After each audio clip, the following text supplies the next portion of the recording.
So tonight I would like to talk about renunciation and joy. Renunciation and joy. So, do we have a Finnish word for renunciation? Or vague?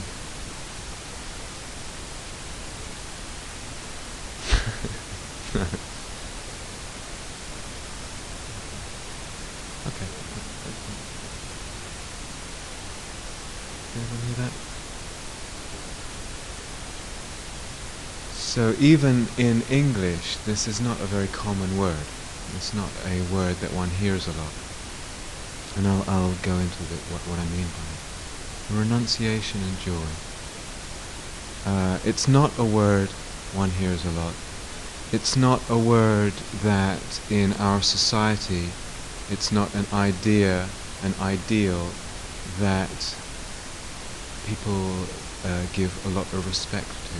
It's not something that's valued highly, barely even talked about.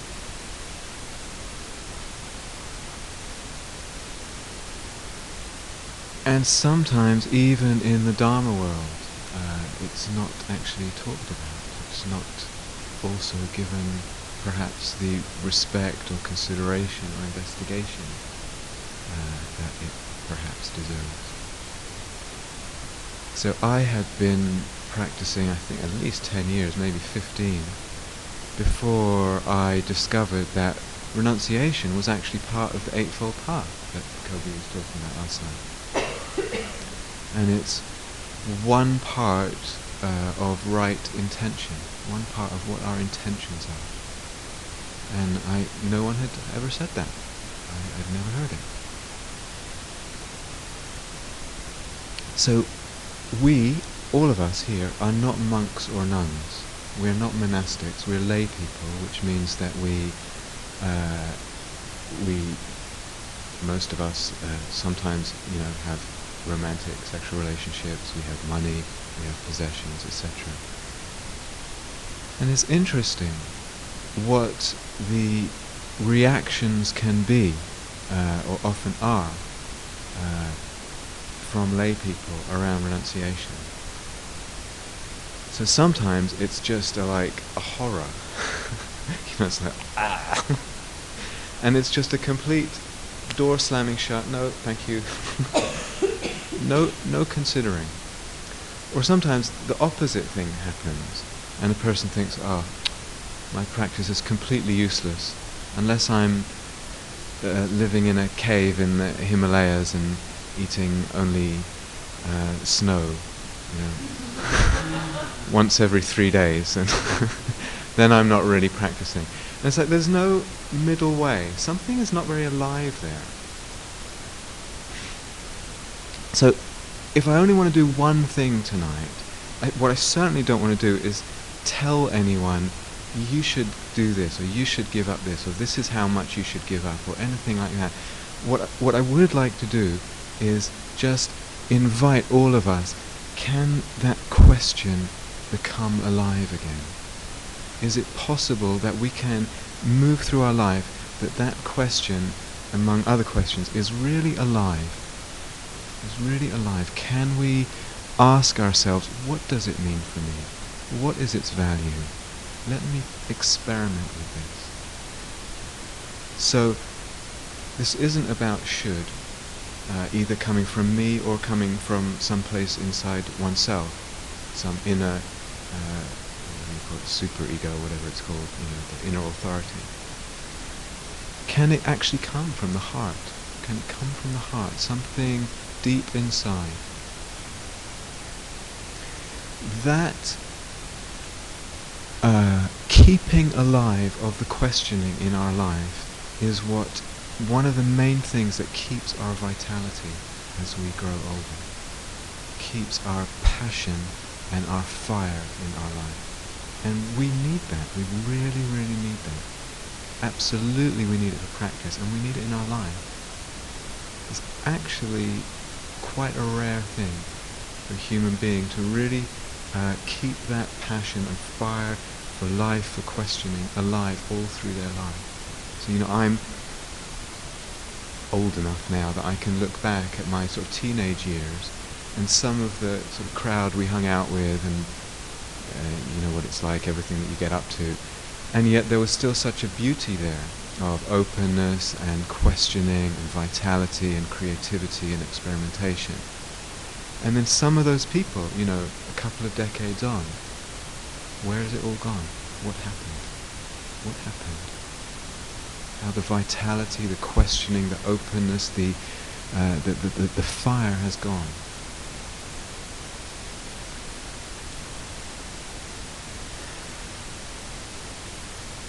So there's, for me, what I find a very beautiful story in the Gospels where Jesus, the famous story, it says a rich young man came to him,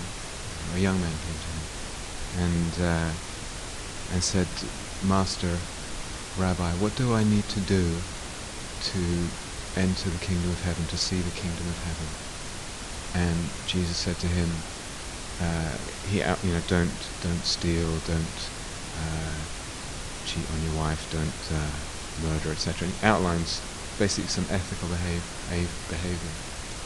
And the young man says, but I've done all that.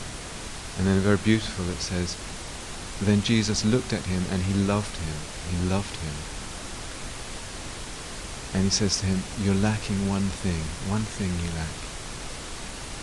Go and sell your possessions and give all the money to the poor.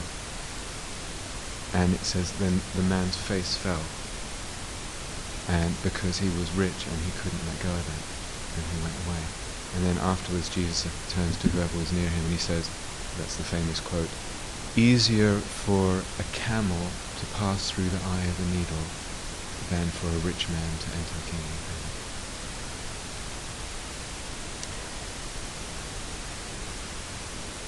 So it's there in the spiritual traditions, in the deep spiritual traditions, but it's really not popular. It's not popular for us to sort of even go into it. Why do we brush it aside? I remember many years ago talking with a kind of New Agey, guru-ish person, and he said, that's all rubbish. Enlightenment in Bloomingdale's now. Bloomingdale's is this huge, very fancy department store in New York, in Manhattan, very expensive, and it's like, that's what, that stuff is renunciation is less advanced. The advanced stuff is to really, go for all this pleasure and riches and stuff. That's really and but when we look at the spiritual traditions, look at the Buddha, look at Jesus, look at Rumi, the people who are just bursting forth with some kind of spiritual depth and vitality. They're all talking about it. So sometimes when we approach the spiritual traditions, we take what we like and we just leave us. We don't even bother to go near what doesn't suit us. We don't even question what doesn't suit us. But sometimes in doing that, we're preserving the status quo. We're just actually not transforming at the level that we may otherwise transform, if it goes unchallenged. Dharma is radical. It's radical. It turns all the worldly values upside down. So everything that typically the world aspires to, it's really a turning inside out and upside down of all the values. But it's funny, having spent some time with monks and nuns over the years, very common for them to get into this kind of what you might call renunciate, like a machismo, like a macho thing. So they very eager at first, and they get into this, right, and I've met people, don't lie down for 3 years or 7 years. Sleep in the lotus position. All kinds of quite extreme practices. And then they realize, hopefully after, not too long, but sometimes really, they realize, being so stupid. And they get into this competition with the other monks and nuns. Who can be the most macho? The one who's still there in the lotus position. not. So this is quite common to hear monks and nuns. They laugh about it after the fact. Oh, God, I was really stupid, And so in a way, that's another extreme. And what's happened then? The renunciation has either become an end in itself. It's become like a goal in itself, or something that the ego takes to start feeling good about. And that's not the point. That's completely not the point. The Buddha, too, he recounts from his, when he was older, and he's sort of speaking to his monks and nuns, and he said, actually, back then, he said, I too did not leap up, my heart did not leap up, did not jump up at the thought of renunciation. He wasn't very excited about the idea. He said he had to contemplate the whole thing, he had to really think and reflect on it. And he says, contemplate the drawbacks, the disadvantages of indulging in pleasure for pleasure's sake, and contemplate the benefits of renunciation. So I think I should just say right now, what does it mean? I'm talking about pleasure for pleasure's sake. So, like I said, we're lay people. So before anyone sort of goes into cardiac arrest from shock, I'm not ruling out sex and sexuality. So, but what is it when sex becomes something that's really just about pleasure for pleasure's sake? What is it when sex becomes something that doesn't have care in it, doesn't have love in it, doesn't have respect in it, and doesn't have a sense of the profound mystery of life? Okay? So, as I said, we are lay people. This is not, this is an investigation, but just I want to say that.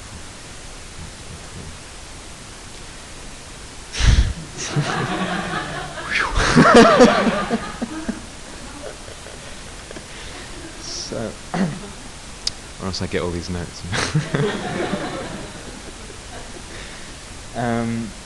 So what does it mean, renunciation? What are we actually talking about? This.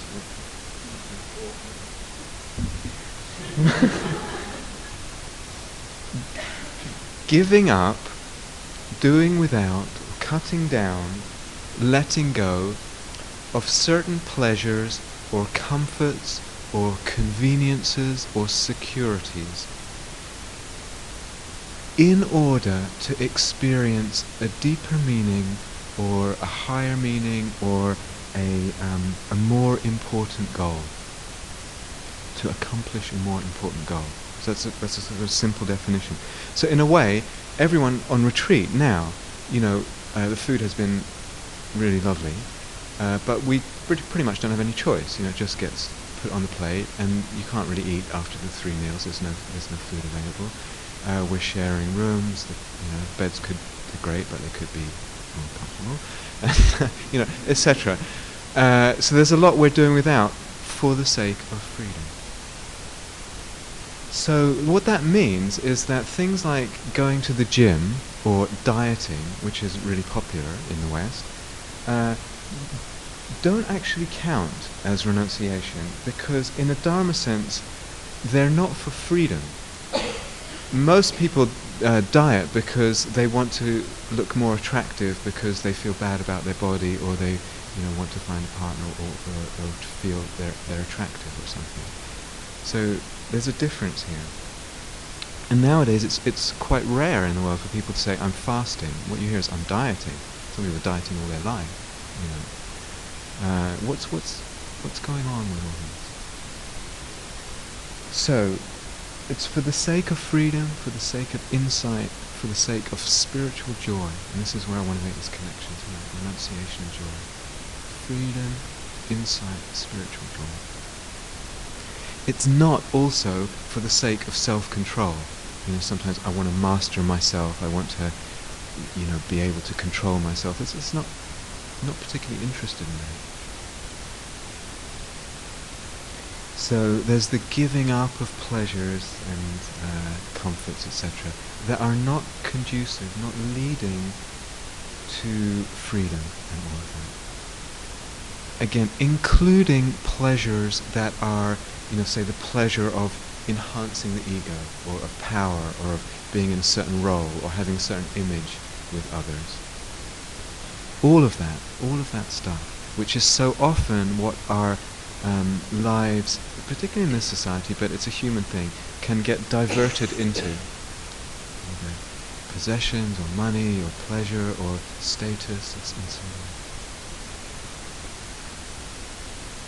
on. And, of course, it's for the sake of compassion and love. So I'm sure we don't need to go into again what the state of the planet is, and that if we all had everything that we might want to pursue, forget about it. So for the sake of love of the planet, for the sake of others who have less, to make do with a little bit less, out of compassion, out of love. So I was reading in this magazine, that it's a magazine called Resurgence, and I think it's only published in England, but it's about spirituality and environmental issues, it's both together. And there was an article, and I think it was called "The Religion of Consumerism." And there was a sentence that struck me. It said, the fact that societies of high consumption tend to be highly secular, highly non-spiritual, non-religious, is not likely accidental. It's not likely an accident. The fact that societies of high consumption tend to be also highly secular is not likely an accident.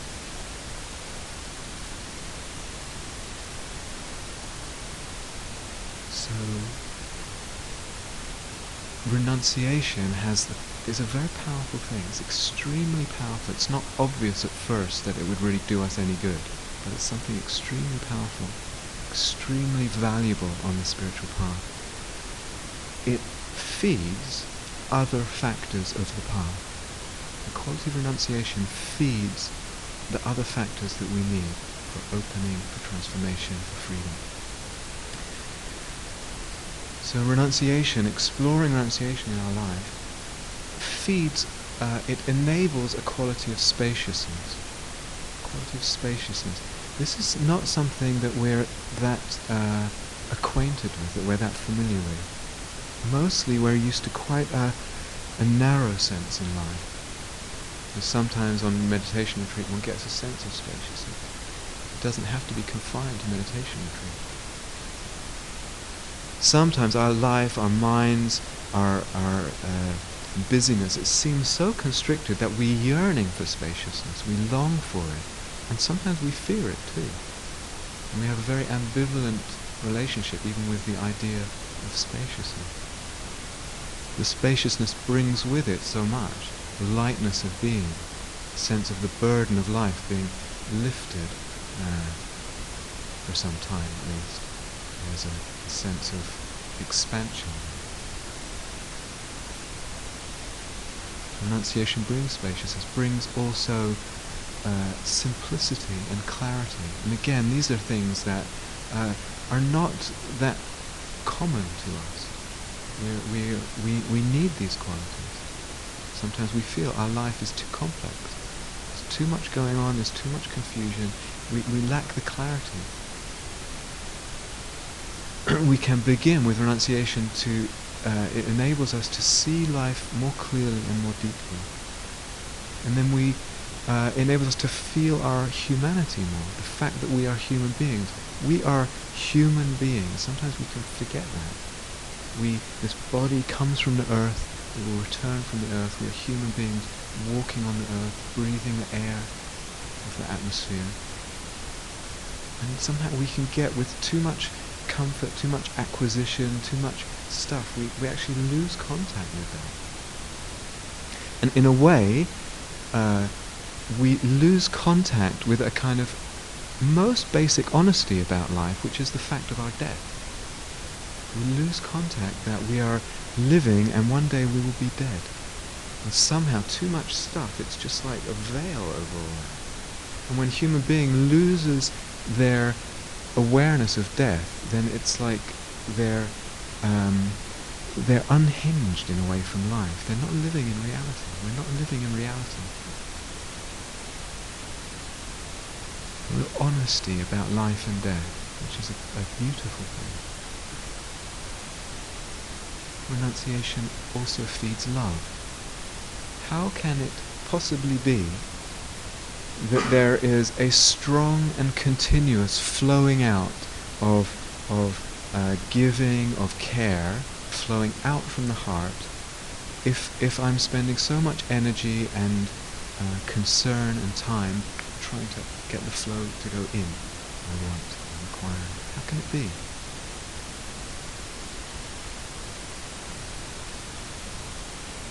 I'm focused on getting. Deep love, really deep love and service and the willingness to serve depend on renunciation and on that space that opens up.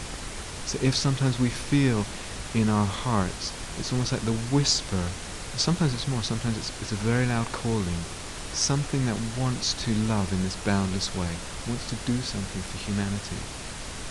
And having too much, wanting to get too much, lack of renunciation is going to stand in the way of hearing that and of acting on it. Spaciousness, simplicity, clarity, honesty, love, confidence. Renunciation also provides a confidence. When we practice renunciation, you realize, actually, you really realize for absolute indisputable fact, I can be happy with very little. And we see that we really feel that our happiness is then less dependent on outer circumstances, on what may be there or may not be there in the world. That lessening of the dependency gives an enormous confidence in oneself and one's ability to be happy. And some of you may have tasted on the retreat, we don't have very much here. You realize, I could probably get by with a blanket and a cushion and a little bit of food every day, and there's a lot of happiness.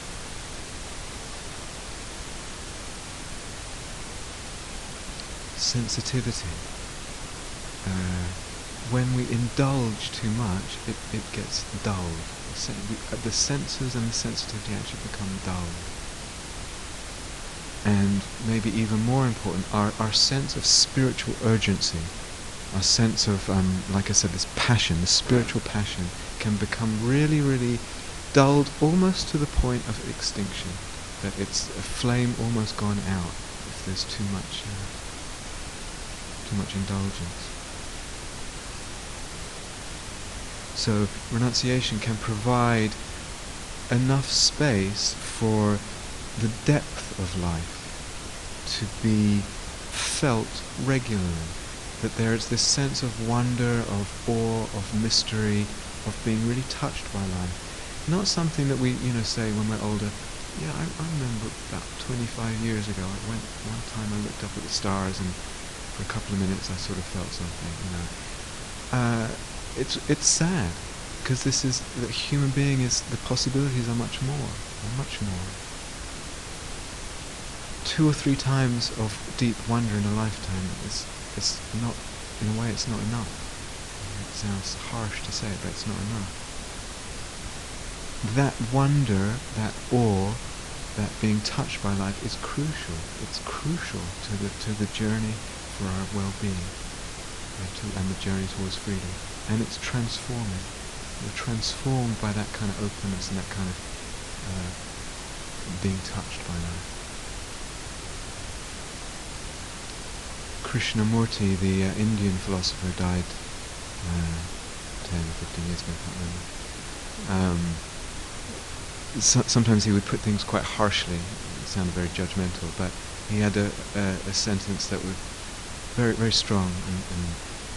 And we come to the infinite well of life with a thimble, and so we go away thirsty. You know what a thimble is? It's hard to translate. Everyone know what that is? So we come to the infinite well, the well of life, the infinite well of life with a thimble. and so we go away thirsty. Why are we asking so little from life? I mean, that's actually quite an interesting question. Why do we ask so little for ourselves? I think the possibilities for me are just small, and we actually ask a little, just a little for a little bit of pleasure. Everything is quite convenient and comfortable, secure. That's very little to ask from life. Why is it that we do that?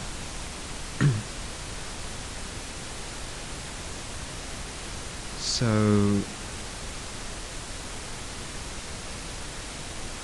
when we let go in this way, we begin to feel this is our life, and we begin to come in contact with it, and our earthiness, as I said, our humanity.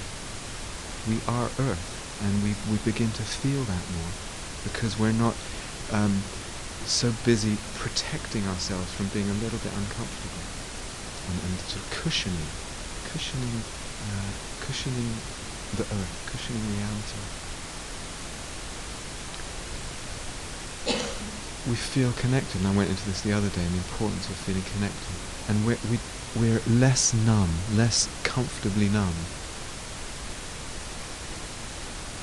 So, and in that connection, in all of this, in the spiritual urgency, in the connection, in the earthiness, comes this joy out of the renunciation, out of the space, out of the sensitivity, allows the joy to come. And this sense of something deeper in life, some deeper sense in life is possible. So, the Sufi mystical poet Rumi, who I mentioned, has a beautiful poem. And when he says "you" in this poem, he's talking about that deeper sense of life, that mystical sense of something greater, ultimate truth, God, whatever you want, whatever name. That's what "you" means. And he says,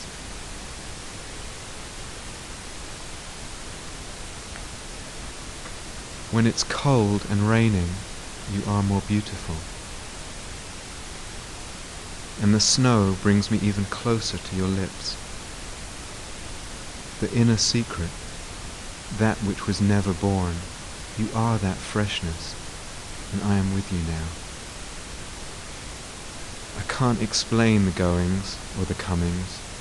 You enter suddenly, and I am nowhere again, inside the majesty.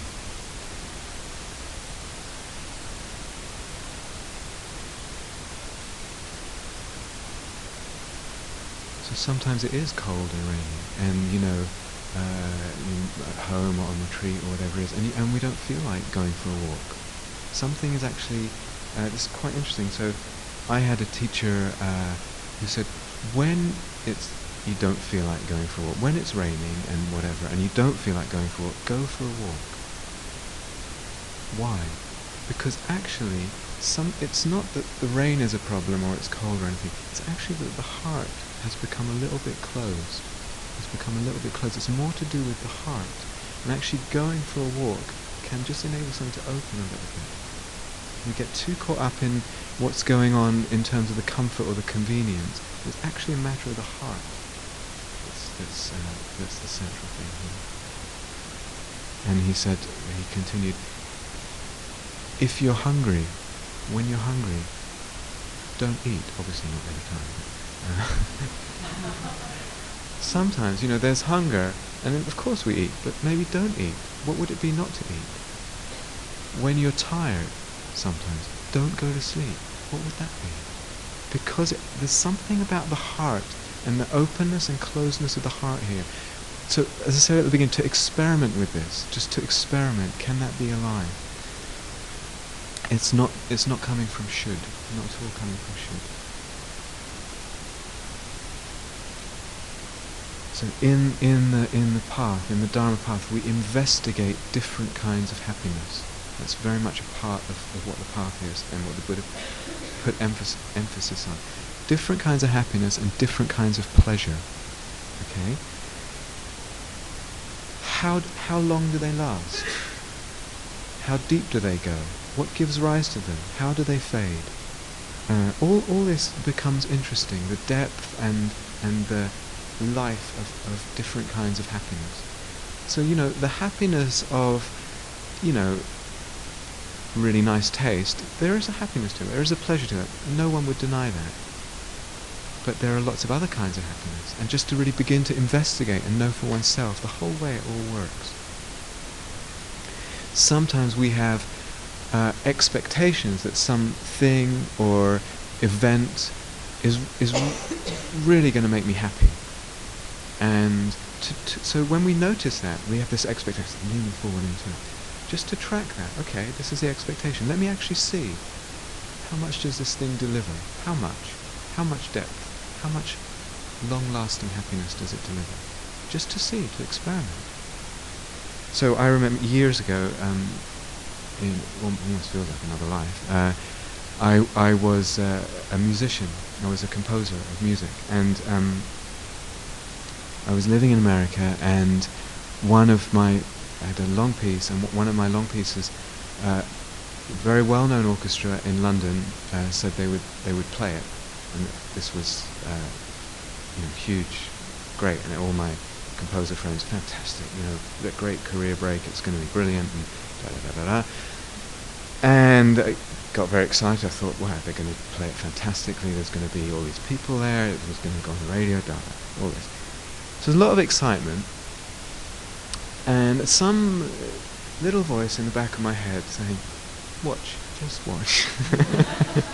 There may be some dukkha, there may be some unsatisfactoriness involved in this. I've been practicing a little while since then.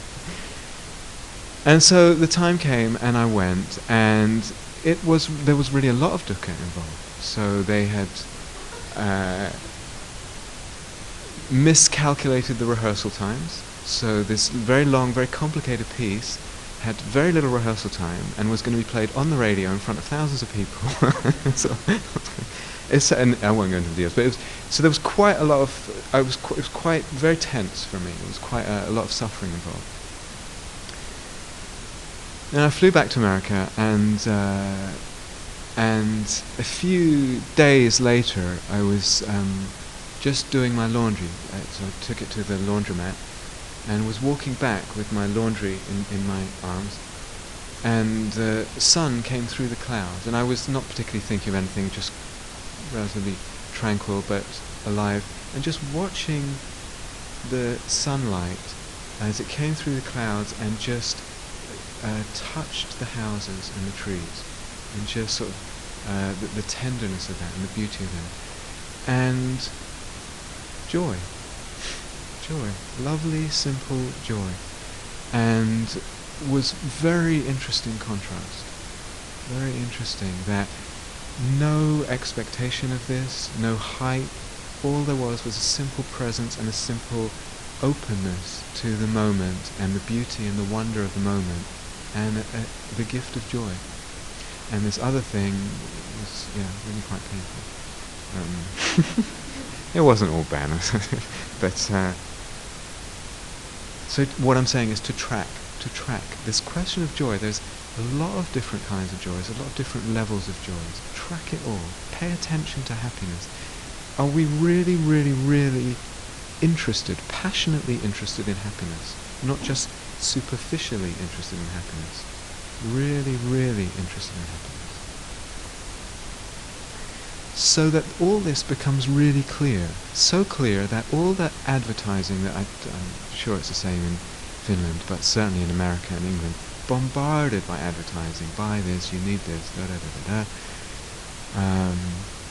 it doesn't make any impact of what someone else says, or it's just, there's such a certainty about happiness and joy and the depth of it and where it comes from, that we're unshaken with this stuff.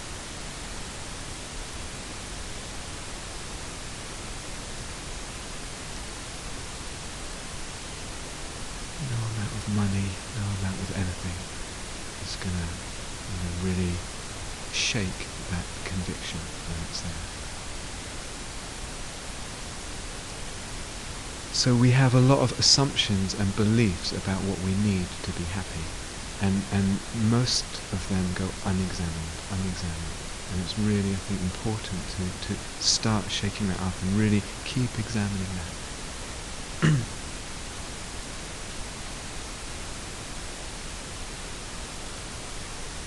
So that kind of investigation begins to be able to feed our capacity for renunciation. We are able more to renounce when we start investigating in this way. But when we also start opening to spiritual joy and getting the taste for more and more spiritual joy and the depth of it, then renunciation becomes something that we want to do, and it becomes easier. So what do I mean spiritual joy? I mean joy that's not based on ego, or even acquiring things, or someone saying, wow, you're really fantastic, or it's a joy that's not about the self getting something. So the openness to nature, to wonder that I talked about. And these things are free. They're free. Moonlight is free. Sunlight is free. You see, some people, the depth of happiness that's available in meditation. This is where the spiritual joy is. In the calm mind, in the mind collected, the mind of samadhi, the mind of insight. The joy of like-minded people going into these things together, sharing together, supporting each other in these questions. The joy of sangha and community. All this feeds our capacity for renunciation. And so we usually think of renunciation as, like I said, this horror. It's a huge sacrifice, like, we'll really be sacrificing a lot. What if we turn that around and say, actually, who is sacrificing what? Who is sacrificing what?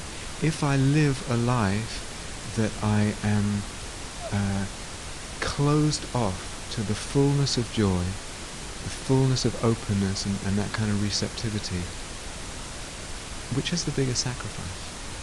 To sacrifice some comfort and some convenience, a little bit of pleasure, or to sacrifice that fullness, that depth? Who's sacrificing that?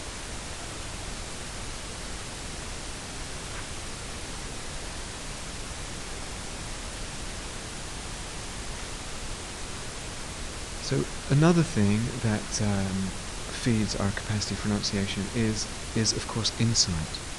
So we begin with practice. The more practice we do, it becomes very clear that grasping, trying to hold on, is suffering. Just in doing that, it hurts.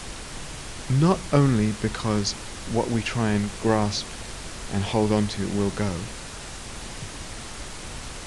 because of impermanence, but the very act of grasping is a constriction of the being. And as practice deepens, one gets quite sensitive to when there's a constriction in grasping and when there is that openness. And it's very clear, grasping is suffering. Grasping is painful. Letting go is freedom, is a kind of joy. So we see the suffering in grasping. We also contemplate impermanence. This is very central contemplation in insight meditation. See the change. Just keep seeing the change. On a moment-to-moment level, on an everyday level, and on a lifelong level.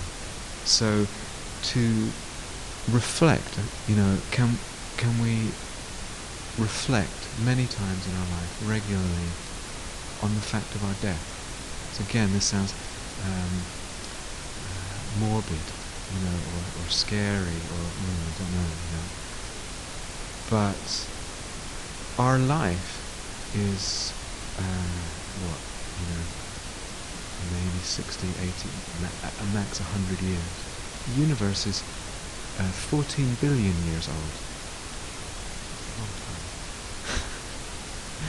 Vast amount of time, and probably going to last at least as long, and then who knows what, maybe another one. To begin to contemplate that vastness of time and our life within that. So tiny, so fleeting, that we live in a way in the light of death.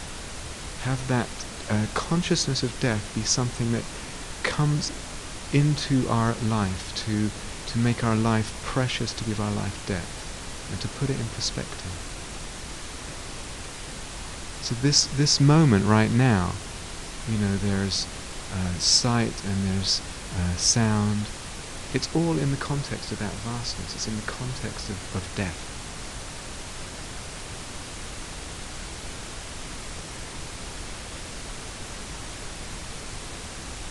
It may sound scary or morbid, but there is beauty and freedom there. So basically, as a culture, we tend to repress death, we tend to put it away, but in terms of freedom, in terms of living deeply and openly, we don't need to contemplate it.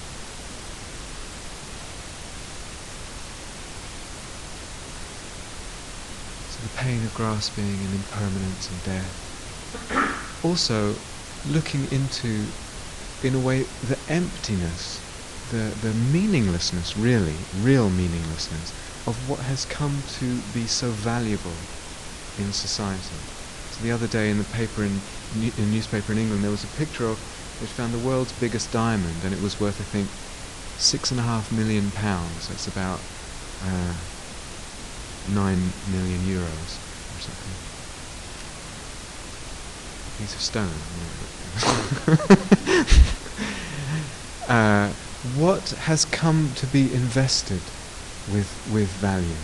It's in a way there's a real madness here, or a fancy car. Okay, so it feels a bit better and it goes a bit faster. What has come to mean something is complete social convention, complete artificial, and in a way we're just all collectively brainwashed and deluded together. And so that kind of thing gets respect and value, and other things which actually do have a deep value in terms of freedom, in terms of love, often don't get that value. It is a kind of madness. I don't know another word for it. And are we doing that? And what are we getting sucked into? So even people who've been involved in Dharma for a long time, so easy to get sucked into that kind of comparing or valuing something, just because it's so much in the culture. Social conventions, empty. They mean nothing in themselves. Nothing. And, you can see, what does the fancy car, what does this piece of stone mean when you find out you have cancer? Or your child or your partner has cancer? It means nothing. Absolutely nothing. What does it mean when at the end of your life you realize, I've kind of wasted it? It becomes absolutely meaningless, worse than meaningless.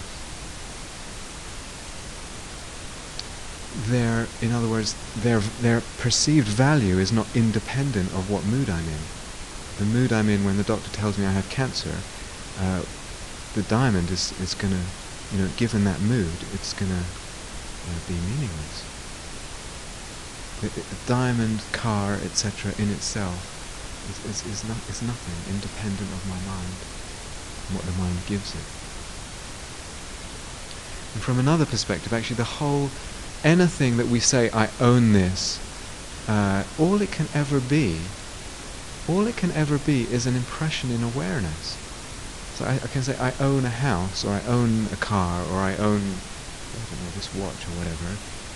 How can it ever be anything than, some sensations on my fingers and some visual image?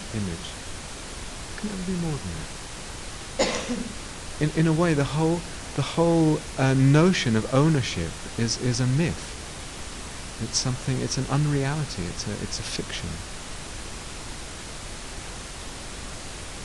And to reflect too, and this again is very powerful and important.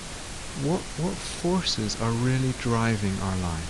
What's really in the driving seat? So, and you can do this as a creative sort of imagination or meditation. Imagine oneself on the deathbed. Sometime in the next hour, maybe day, maybe 2 days, you're going to die. And one looks back at one's life, or or perhaps, just after death and you're above your body or whatever it is, and you're looking back at your life and you have a sense of your life. And imagine getting a sense. You cannot go back at that point. You cannot change anything. You cannot do it again.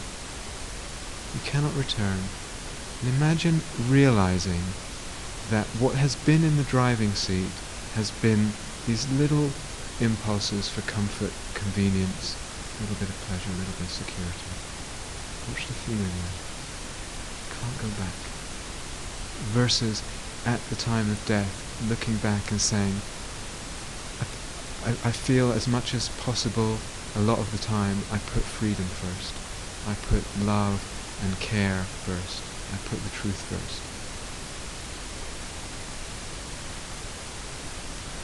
In a way, when we live our lives and we're living in a way for just to get pleasure, to get as much pleasure as we can without, going to jail, whatever. Which, in a way, is sometimes what human beings find themselves doing. Sometimes not even being conscious of it. What does it say about our perspective of life? What does it say where our faith is? It's actually quite a nihilistic view that's underlying that, in a way. It's saying, I don't really have faith in anything deeper. I don't really have the faith in the possibility of anything more, of any transcendence or freedom or really boundless love. But I just accumulate. Actually, I have faith in nothing but this accumulation, this little bit of pleasure. What's it saying? Where's my faith? Where's my faith? This is actually a very deep question. What do I really have faith in?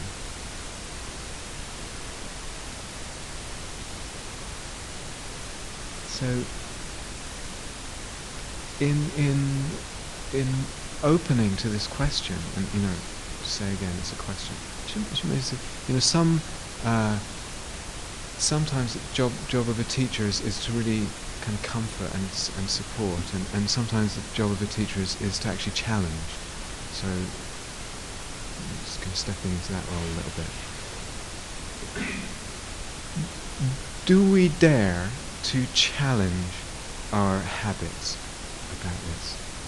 Habits of what we have and what we usually do. Our attachments, our assumptions. Even something like, if you really want to kind of experiment with it sometime, say food, tasty food. What would it be? Right, I'm just going to do an experiment. I'm going to eat really tasteless food, as tasteless as possible, for the next 3 months. There's something, it's a completely stupid idea. But I don't think it's stupid. It sounds crazy, but I don't think it's stupid. What would that be? Soon, I think one would notice it's not an issue. It becomes, I'm actually speaking with some experience, it just becomes not an issue. I was forced into this for health reasons. For 9 months I ate plain steamed rice, plain steamed vegetables and plain steamed tofu and nothing else. That was for health reasons. And after a while it just becomes not an issue. And one may realize that if it is an issue, or when it is an issue, it's only because there is an inner lack of well-being. The more the inner happiness, the more the spiritual joy, the less that stuff really even makes it much of an impression. Again, when we see this connection, that when there's happiness and joy inside, then things like my need or addiction to taste become irrelevant. When we see that connection, it also tells you that need is empty, because it depends totally on my lack of really deep inner well-being.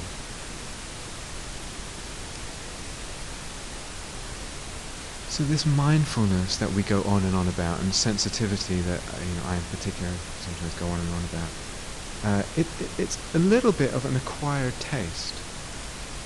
So at first, obviously our pleasure and our joy is in other things, in comfort and taste and all that.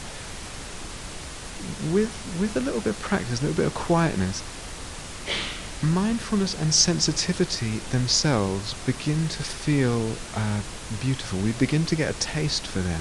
There's something in a very quiet way that's very satisfying and lovely just in being mindful, in being sensitive. There's something about that state of being, that way of being, that is very nourishing and very fulfilling.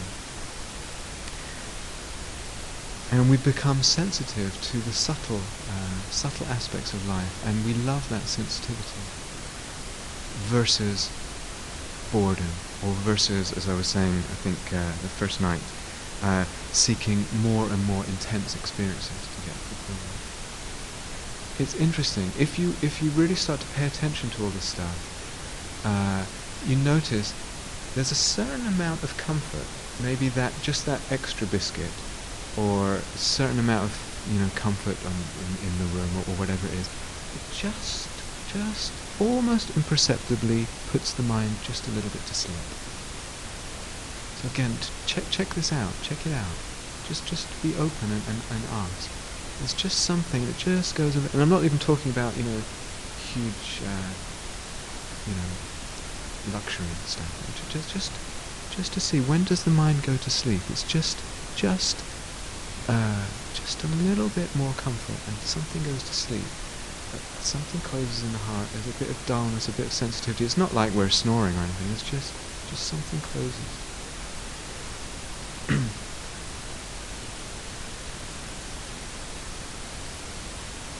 Preoccupation with comfort, with convenience, with pleasure for pleasure's sake, with security.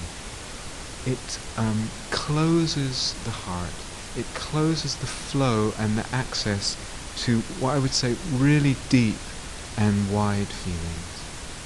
So really deep feelings in life, and really wide feelings that are not so wrapped up in me and my story. So oftentimes a lot of our emotional life is very much wrapped up in me and my story, in my drama, and what I'm going to get or what I might lose, and what so-and-so said to me or didn't say, or who's with me or who left me, or who I might,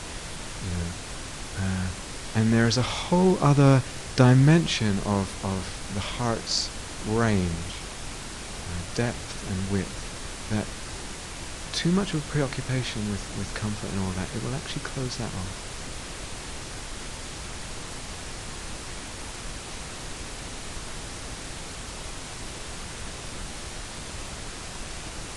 So all of this is available to us. All of this, what we've been talking about tonight and the other nights, it's all very available. It's not abstract stuff. It's stuff to, like I said, to investigate, to see. The Buddha said, "Come and see for yourself." Ehipassiko in Pali. Come and see for yourself. Experiment, question, try, see where the joy is, see where the freedom is. I'm not talking about things that is not possible for anyone in this room. I really like to finish with this poem by it's by an American poet called Mary Oliver. So it's quite long, but very beautiful.